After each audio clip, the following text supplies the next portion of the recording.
terrorism's here. Because today, and you can read this for yourself, the mosque where the Tsarnaev brothers were tied to is the same mosque where the man who our government says was behind the beheadings of James Foley and Stephen Sotloff attended.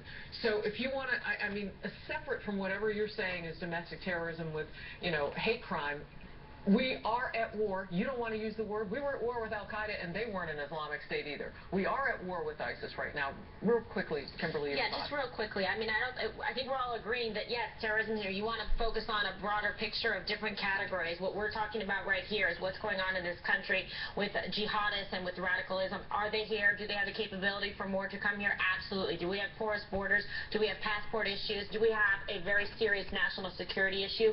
Yes, that is the topic of this conversation. This conversation, almost 14 years ago, two people in the back of a car, one a Muslim, traveling around the D.C. area, shooting people out of the back of the car. Terrorism has been here. Okay, but 13 years ago, a hate crime was not committed when two skyscrapers had planes fly into them and over 2,000 people died. And this is a radical Islamic jihadist issue. And the more that we just say radicalism in general, we are being fools by doing that. All right. And ignoring the threat of radical Islamic jihadism specifically. About 7,000 families were saying that they're not foolish for mourning the incidents that happened. I think the victims of 9/11 would disagree. And I want to concentrate on the victim in this too.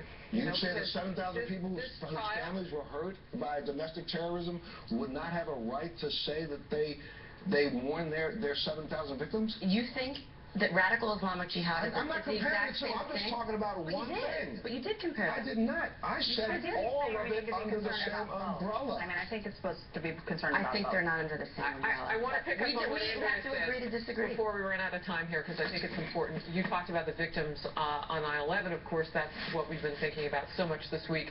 But this 19-year-old, Brendan Tevlin, had something in common with them. And that was that it was random. And that he was hit because he was an American. And that could happen to any of us. This was a special young man. By the account of anybody you talk with, he made the world better. He was a blessing. Yes, I live in New Jersey, and so I know a little bit more about this story, but it's starting to gain traction for it. Watch for it. Not just here on Fox. I'm hoping other media will pick it up, too. Because whatever you want to call it, that ISIS would love to see happen on our shores, it's already happening. President Obama's ISIS strategy, and we'll go on with more about this, is facing major criticism today from military analysts.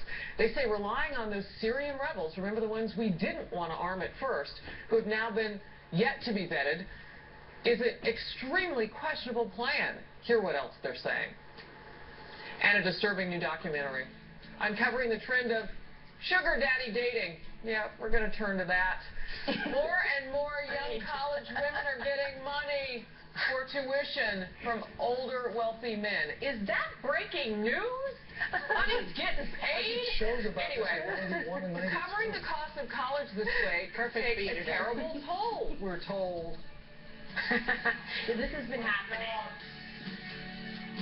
It's possible. The men want to pay as little as possible for as much novelty as possible.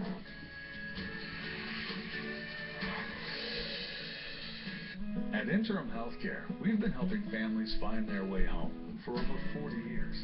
Because sometimes the most powerful medicine in the world is just a smile. Interim Healthcare. Call now to learn more about our affordable home care services.